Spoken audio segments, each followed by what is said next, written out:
خطبے میں امام کی طرف رخ کرنا ہے۔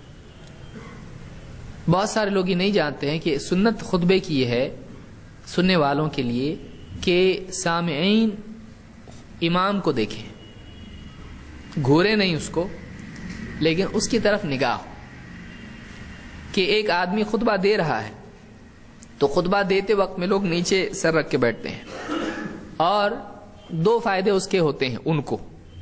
ایک تو معلوم نہیں پڑتا ہے سو رہے ہیں کہ جاگ رہے ہیں، اور دوسرا کچھ بھی سوچنے کے لیے آسانی ہو جاتی ہے۔ چٹائی دیکھی اور چٹائی دیکھتے دیکھتے ایسا ہوا کہ ٹرسٹ بدلنی پڑے گی، کیوں؟ چٹائی اتنی پرانی، کتنے سالوں سے یہی چٹائی ہے، بدلی نہیں اب تک۔ اب اگلا الیکشن کب ہے؟ 5 سال کے بعد ہے۔ کون کون اس میں صدر تھا پچھلے ٹائم پہ؟ گیا ہوں، امام صاحب بول رہے کچھ، یہ کہیں اور چلا گیا۔ تو نگاہ جو ہے یہ دل کے لیے کھونٹے کا کام کرتی ہے۔ نگاہ آدمی کے دل کے لیے، جب گھوڑے کو باندھنا ہوتا ہے آپ کو تو اس کو آپ کو کھونٹا چاہیے، تو نگاہ کو باندھنے کے لیے، دل کو باندھنے کے لیے نگاہ کیا ہے؟ کھونٹے کی طرح ہے، رسی کی طرح ہے۔ تو آپ کی نگاہ جہاں ہوگی آپ کا دل وہاں ہوگا۔ یہ بات یاد رکھیں آپ اس کو۔ دیکھیں آپ تھوڑی دیر میں اگر پنکھا دیں گے تو آپ کے، میرے گھر میں بھی لگانا پڑے گا، سارا شروع ہو جائے گا۔ کتنے پنکھے؟ 1 2 3 4 5، ہاں وہاں بھی ایک ہونا چاہیے، پیچھے بھی ہونا چاہیے، چالو ہو جاتا ہے آدمی کا، بیٹھ نہیں سکتا آدمی۔ انسان کی سوچ میں ویکیوم نہیں ہوتا ہے، انسان کی سوچ میں گیپس نہیں ہوتے کہ تھوڑی دیر کے لیے کچھ بھی نہیں سوچ رہا تھا پھر آپ چلو سوچنا ایسا نہیں ہوتا اس کا۔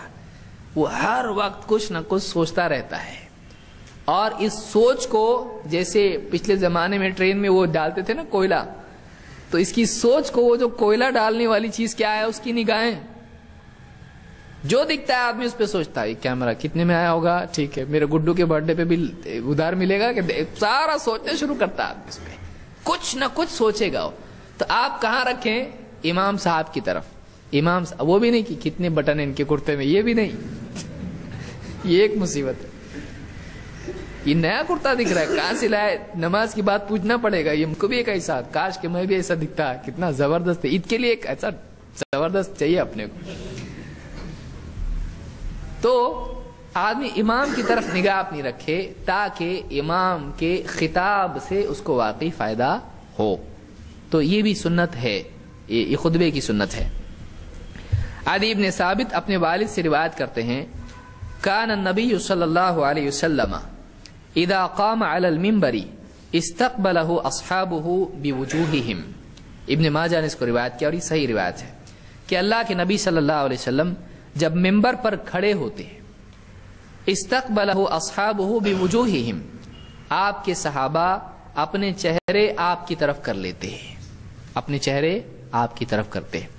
تو خطبے میں مستمعین یا سامعین کے چہرے کس کی طرف ہونا چاہیے؟ خطیب کی طرف ہونا چاہیے، خطیب کی طرف ہونا چاہیے، یہ بھی سنت ہے۔